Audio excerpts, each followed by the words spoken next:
What do you say to parents who say, I can't apologize to my children? Because if I do that, I'm showing weakness. I'm not the infallible. I'm not the kind of disciplinarian I should be. For sure. And it takes the attention off the thing they did that was legitimately wrong and onto me. Yeah. So how do we grow in humility as parents while maintaining our authority? Yeah, I think part of it is getting really clear on what we think discipline is. And this is like a super, I was just down in Houston a couple of weeks ago giving a talk to some, for some Opus Dei folks and parents who came to the center of study down there on this sort of very topic, discipline. And it's contentious, right? Because we have a lot invested in discipline. We've been disciplined certain ways. And so it can feel disloyal to our parents if we criticize the way that they've disciplined us. We've disciplined in certain ways that to acknowledge the wrong ways we've done it just brings shame. Dude, exactly, right? And so we don't want to say that I've been doing it wrong for the past 15 years of my child's life. Face what that means, And so, okay, so look, I think discipline is about teaching. And so the question is, what do I want to teach? Do I want to teach my kids just simply not to do wrong things? No. For me, I want to teach my kids how to flourish. And so for me, what that means is I want to teach my kids how to cope with big feelings. I want to teach my kids how to express big feelings in healthy and appropriate ways. For me, that means I want to model how to repair relationships that have been ruptured. So what's amazing is, right, we sometimes underestimate how important modeling is. Our kids look at us. And our words, if we spoke less and focused on like living well more, they look so deeply at how we act. And so the great irony is when my boys are fighting, right, I'll say, you know, buddy, you really messed up there. You need to apologize to your brother. It's really important when you make a mistake to apologize, to admit the wrong you've done, right? And this, by the way, is going to ultimately like undergird how my kids think about confession as well, right? Lord, I'm sorry I messed up.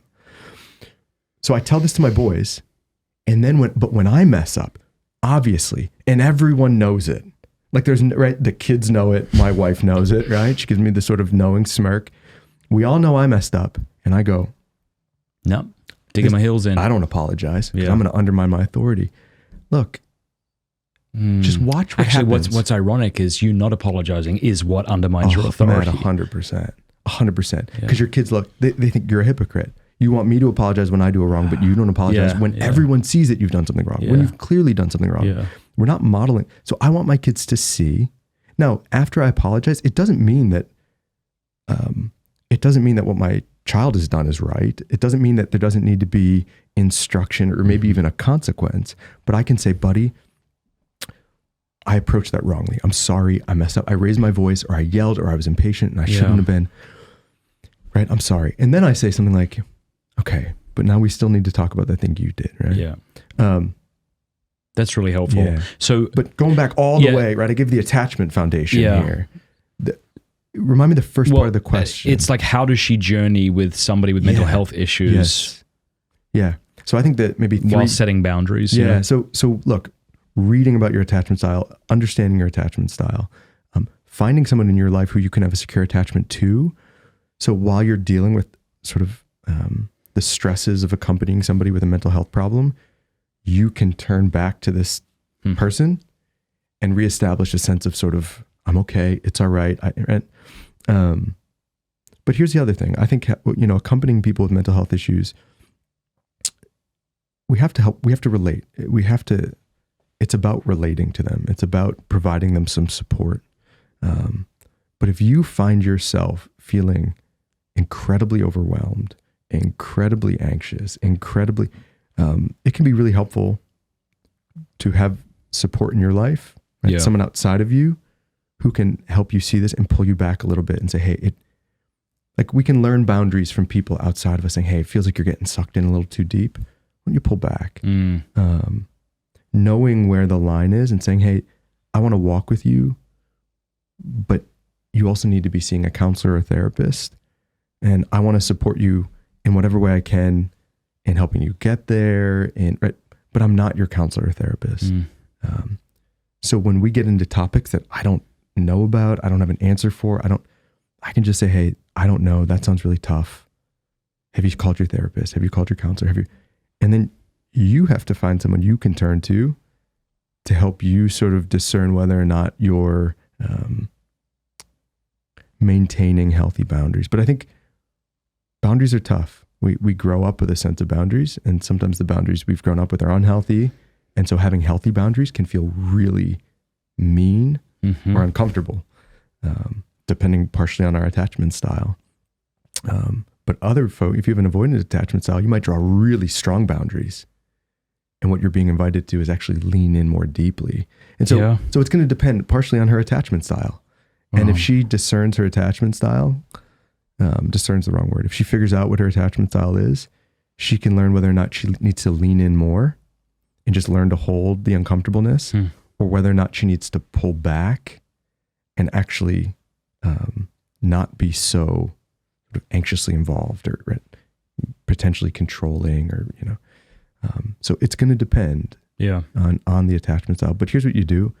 You slowly work toward developing a secure attachment so that you can be a place, a holding environment for somebody who's struggling. Yeah. And I think you can accompany them best from that place.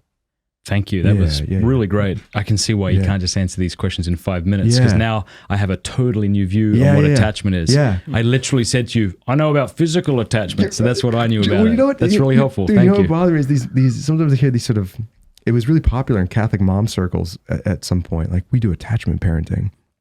And what people sort of thought that meant was just like, right, like that's the only kind of parenting there is, right? The only good parent. Right. I mean, look, if you smoke crack and beat your kids, you're doing attachment parenting. Everyone's doing attachment parenting, right? It's just, you're either fostering a secure attachment or an insecure attachment, right? Yeah. I mean, but what these moms meant was like, we baby wear and co-sleep. That's what they meant. Like, and I think attachment it goes well beyond really that cool stuff. Well beyond. Just a quick follow-up. Because I think I grew up with, maybe some unhealthy attachment from parents. But then I found a friend's mum who was she saw me, and I just love her for that. So that was my question to you. This is so healing. Yeah, Matt, this is those internal working models I was talking about. The patterns or templates we have for how relationships work.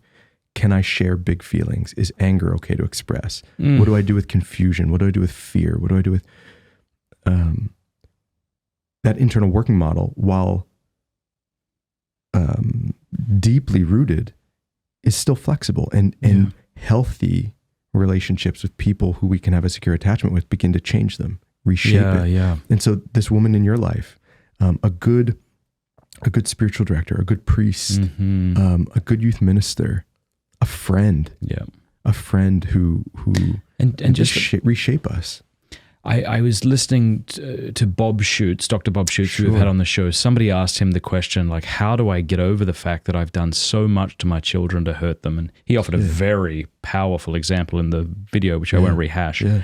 But his point to this person was, what would it mean for you if your father, after 45 years or whatever, came to you, looked you in the eye, and meant it when he said, I'm so sorry. I know I've screwed up. And I was wrong too. How many times, the question he asked was, how many times would he have to do that? And what would that mean for you? This person was essentially, that would mean everything. For sure. So his point to them was like, you're not beyond hope. No, because it just takes that one sincere act. Now you might be angry, and that you might have to work through that. For sure. But just think about what that means after 40 years of bad parenting. Yes. So don't give up. Don't be discouraged. Don't be discouraged. Look, that's a great example. I mean, the rupture and repair. We can always repair. And repair sometimes takes time, given the nature of the damage we've done or how much damage we've done. But you can start today. I mean, for those of us that have young kids, for those of us who have college age kids, you can start today. That's beautiful, man. Starting to repair, right? And by repairing, you're reshaping their model for how they think relationships work. That's so beautiful. Yeah. Thank you. Yeah. Hey, thanks so much for watching. Please be sure to like and subscribe, and leave a comment below letting us know what you thought about the video.